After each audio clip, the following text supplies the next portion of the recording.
Okay, good morning, everyone, and welcome to the Byersville Creek Floodplain Mapping Virtual Open House, which is part of our ongoing online public information center. The Byersville Creek Floodplain Mapping Public Information Center opened on January 13th and will be open to commenting and feedback until February 26th, online at our website at the Public Information Center. My name is Don Allen, Manager of Plan Review and Permitting Services with Autonomy Conservation. From Autonomy Conservation, I have Jeanette Levy-Smith, CAO Secretary Treasurer, Shelby Parker, Coordinator Communications and Outreach, and Ryan Good, Water Resources Engineer. Today, Ryan Good will be presenting the Byersville Creek Floodplain Mapping Project, including a discussion of methods and how floodplain maps are created. This will be followed by a demonstration of how to use the map viewer interface on our website and how to leave comments, feedback, or questions regarding the project. There should be some time for a question and answer period as time allows, and we'll conclude with a slideshow showing flood photos and videos in the Byersville Creek area from both 2004 and 2023. Please keep your microphones and cameras disabled at all times, and please note that this presentation is being recorded. Questions can be put into the chat at any time, and staff will try our best to answer them following the presentation. If there are any site-specific property questions, these will be best communicated to us using the comment platform available in the map viewer on the Public Information Center website. If there are any watershed residents that wish to discuss anything regarding this mapping or their property, staff would be happy to coordinate a time with you. Please use the tools available to you on the Autonomy Conservation website, autonomyconservation.com, to provide your questions and provide your contact information. The Byersville Creek Floodplain Mapping Project was funded in part by the City of Peterborough and the Federal Hazard Identification and Mapping Program. I will now turn it over to Ryan Good to begin the presentation on the Byersville Creek Floodplain Mapping Project. All right, thank you, Don. I'm going to go over what we're going to cover in this presentation first. So I'm going to review the policy basis for floodplain mapping in Ontario. I'm going to review our technical approaches that we use in this project for data collection, modeling, and mapping. I'll discuss the climate change considerations that were part of this project but are not used for regulatory purposes. And then I'll do a demo of our public comment web app so that you're able to see how to access the web app and leave a comment at a specific location in the watershed. Ontario's in 2020 and includes 5 priorities, which are understanding flood risks, strengthening the governance of flood risk, enhancing flood preparedness, enhancing flood response and recovery, and investing in flood risk reduction. This project covers priority 1 and 2 and will support future work under priorities 3 and 4. Managing flood risk in Ontario follows the 4 components of managing flood risk. I'm not sure what this general merchandise ended up in there. Anyway, please ignore that. So the first component is mitigation, which is keeping people and property out of flood-prone areas. The second is preparedness, which helps people prepare for flooding. The third is response, which is to enact emergency response plans and to reduce the impacts of flooding during a flood event. And finally is recovery, which is providing financial assistance to restore properties to pre-flood conditions. Autonomy Conservation are involved in the mitigation and preparedness components through defining and regulating flood hazards on the mitigation side and through our flood forecasting and warning program in the preparedness section. Developing the floodplain mapping for regulatory purposes follows 3 main guidance documents. So the first one are the M&R River and Stream Systems Flooding Hazard Limit Technical Guide, which was produced in 2002 and provides technical approaches and general framework for floodplain mapping projects in Ontario. The second document are the technical guidelines for flood hazard mapping, which were produced in 2017 collaboratively with Southern Ontario CAs to provide detailed best practices for floodplain mapping projects including recent technological developments such as GPS surveys, LiDAR terrain data collection, and 2D hydraulic models that are not included in the 2002 guidelines.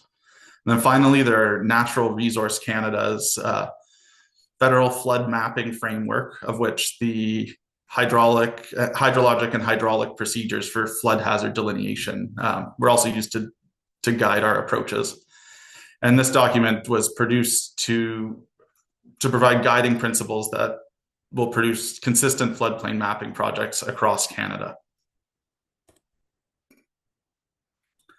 Within autonomy conservation, we have a strategy for the acquisition and mapping of floodplain mapping and a floodplain implementation plan.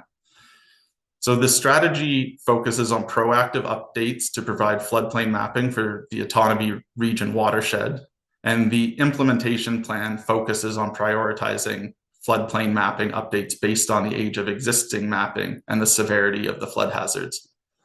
So the map that's shown on the right here shows the relative ages of mapping, with the red being old, out-of-date models and green areas being updates within the last 8 years, I believe.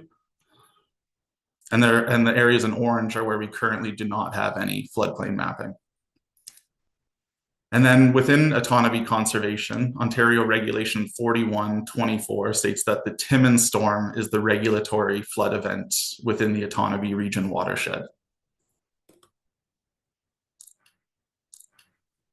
So the need for this study is related to the existing mapping being outdated and doesn't conform to the current M&R guidelines. We've observed riverine flooding outside of the current regulatory floodplain, particularly in the south end. And the use of 2D models greatly improves the precision of the floodplain mapping results and allows floodplain elevations and depths to be determined precisely at each property. And finally, LiDAR technology has produced much more accurate and precise terrain data that we use to develop the models and to map the resulting floodplains. So LiDAR is a similar technology to sonar or radar, and uses a laser shot from a plane to the ground, and its reflection is measured to precisely determine the ground elevation. So these laser measurements can measure up to 50 points per square meter and provides highly accurate terrain data that we use for our models and mapping. But it cannot capture data below the water surface or below, like underneath bridges or culverts, due to the nature of the wavelength of the lasers that are used.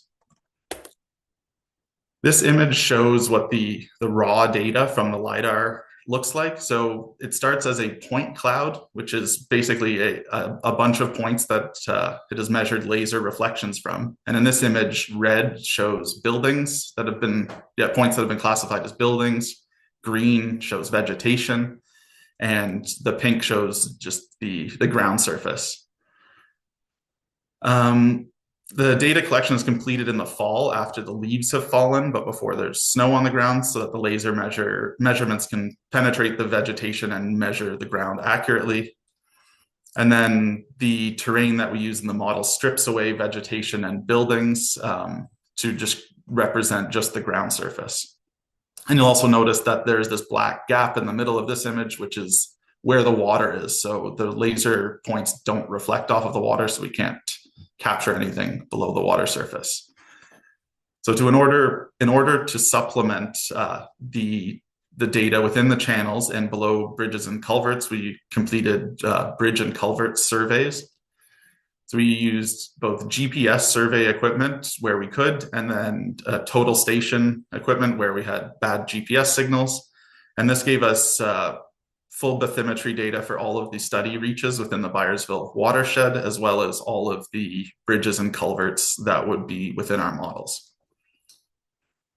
So we also evaluated the hydraulic roughness of the channel and floodplains. And so this is basically looking at the material, so whether like sand, concrete, forest, and the different land use and floodplain land covers can impact how how the flow is slowed down. So concrete is very low roughness, so flows tend to move quickly, whereas forests have a lot of other objects in the way that can slow down flow and lead to more backwatering. And so all of the survey and structure data that we collected as part of the study, this study has been provided to the city to support their infrastructure management as well. So there's three main components in a floodplain mapping project, which are a hydrologic model, a hydraulic model, and then the floodplain mapping. So the first component is the hydrology model. And at a high level, this determines how precipitation translates into stream flows. So it uses terrain data, soils, land use, and stormwater infrastructure information. And all of those can affect how much water is absorbed into the ground and how long runoff takes to reach the stream. The City of Peterborough official plan is used to represent land use based on plan development in 2050. And the regulatory storm is the Timmins storm, also referred to as the regional storm. And so that's used for regulatory purposes. When we refer to our regulatory floodplain, we're talking about the Timmins storm. And we also modeled several design storms, which are storms with a known probability. So this ranges from a 1 in 2 year storm event up to a 1 in 350 year storm event. And then finally, as one of the conditions of the federal funding that we received, we also modeled a climate change adjusted Timmins storm.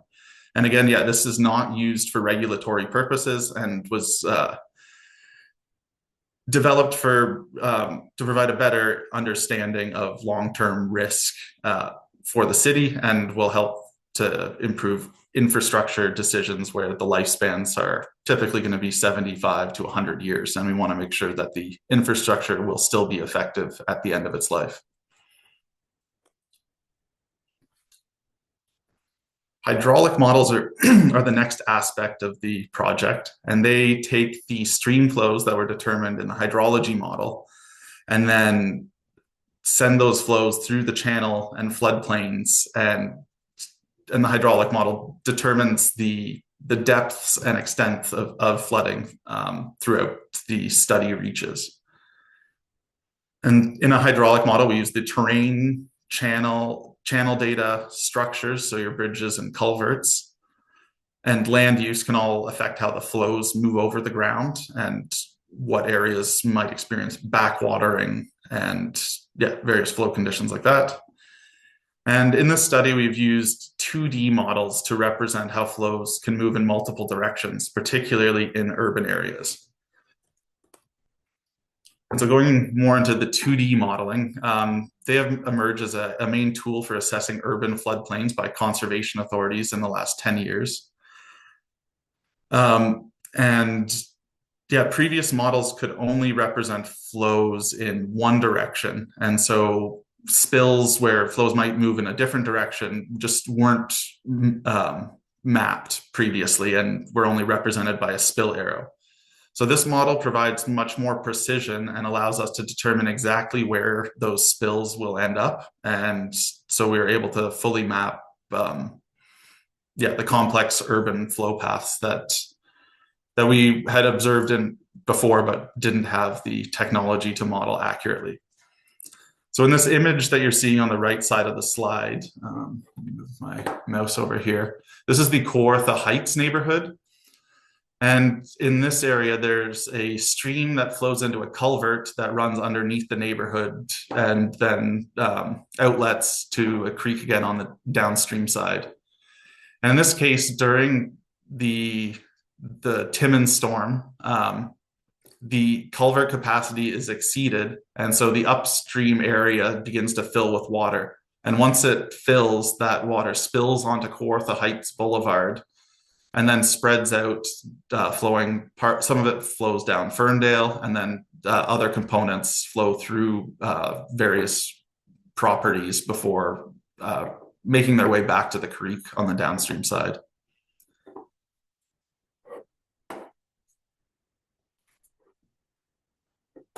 So the next part of this project are the floodplain map sheets, and these are the official product used for regulation. So these maps show the floodplain extents as we've modeled them for the Timmins storm. And then zooming in, there are labels at key points. So we've looked at basically intersections and upstream of bridges or culverts.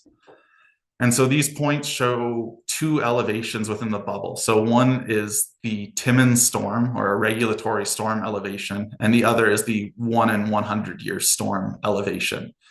And that 1 in 100 year storm elevation is included for information purposes only, as it is not used as not used for regulatory purposes within the Otonabee region. You'll also see that there are some arrows within the floodplain, and these are also showing spills where the flows are very small and are not expected to impact private property and are likely to be conveyed via the storm sewer system and are therefore not considered riverine flooding, and we don't regulate those areas. One benefit of the 2D map, the 2D modeling specifically, is that we can determine property specific water surface elevations. So previous models used cross sections, and you could basically select the nearest cross section to a property, and that would be the elevation you use. So there's a greater degree of uncertainty, whereas now we can determine precise water surface elevations throughout the model at a half-meter scale. And so we're easily able to determine the range of water surfaces on a property. And so the information that's on these maps is also shown in our online maps and the public comment app. And so this represents the same information, and we've tried to make it more accessible, but the floodplain maps are the official regulatory product. So if you are working on a project or trying to get more information about your property, you ultimately need to rely on the floodplain maps over those other products, and you can request those through Otonabee Conservation as part of any property inquiry. So I'm going to touch on climate change. So this was not considered as part of the regulatory floodplain delineation. And basically, this again is meant to provide information for long-term planning, emergency planning, and infrastructure design. But again, this is not used to restrict development. And in this case, we have used the climate change scenario that was specified by Environment Canada in collaboration with the MNR, which has we're looking at a time period of 2051 under moderate climate change scenarios, or under a moderate climate change scenario. So to give you an idea of how climate change will impact the flooding in the watershed, this table shows the peak flows at various points within the watershed. So to give you a point of comparison, the left column is the July 2004 storm. The center column is the Timmins storm, which is what we are currently using to develop our regulatory floodplain. And then the column on the right is the climate change adjusted Timmins storm. And so this shows you that in some parts of the watershed, we will see a substantial increase in peak flows, whereas other places, the increase will be more moderate.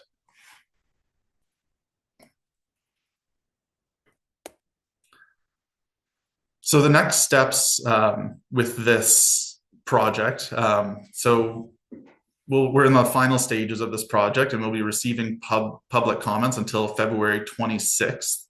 And we'll endeavor to respond to those comments where appropriate.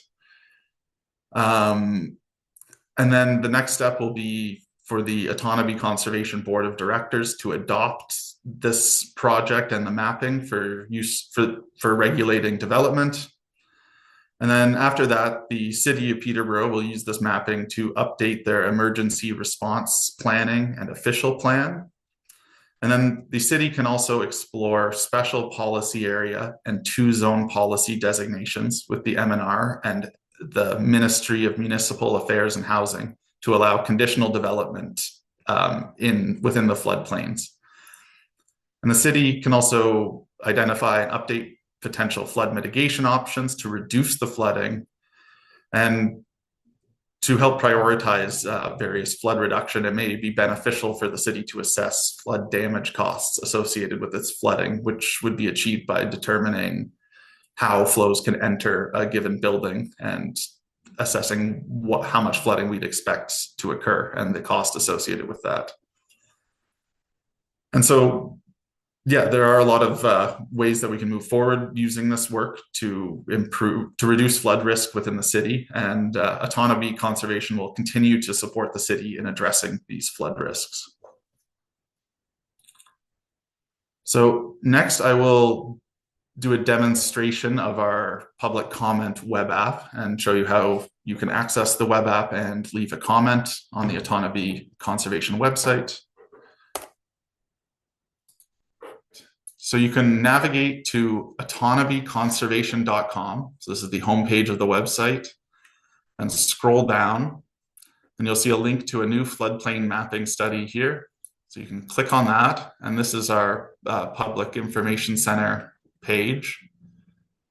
And down below here, there's a link to the Byersville Creek map interface. And you click that, that will open this online web tool.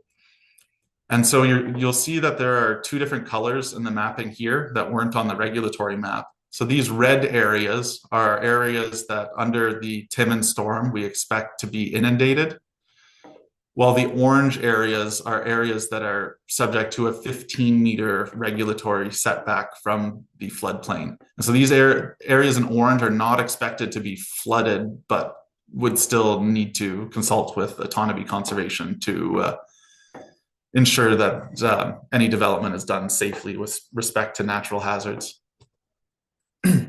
So on this web app, you'll see that there are three buttons at the bottom here. There's a legend that gives you should give you a description. It just takes a moment to load. So it shows generally the same floodplain and spill arrows that were on the web maps, and then there's also an air photo underneath. The second layer are the various map layers. So if you are interested, you can turn on the building footprints, and that shows the buildings throughout the watershed as well. And then finally, the third button down here is for comments. So this is what you want to click on to leave a comment. So you click this, it might take a minute to load. There's going to be another map that opens up here. And so it is a little bit small and it can be awkward to use, but what you're able to do is either enter in your address, or you can zoom in and just drop a pin anywhere within the watershed. So I'm going to just enter our office address. So it's not in the watershed, but it's just for demonstration. And then I can enter in an email or phone number.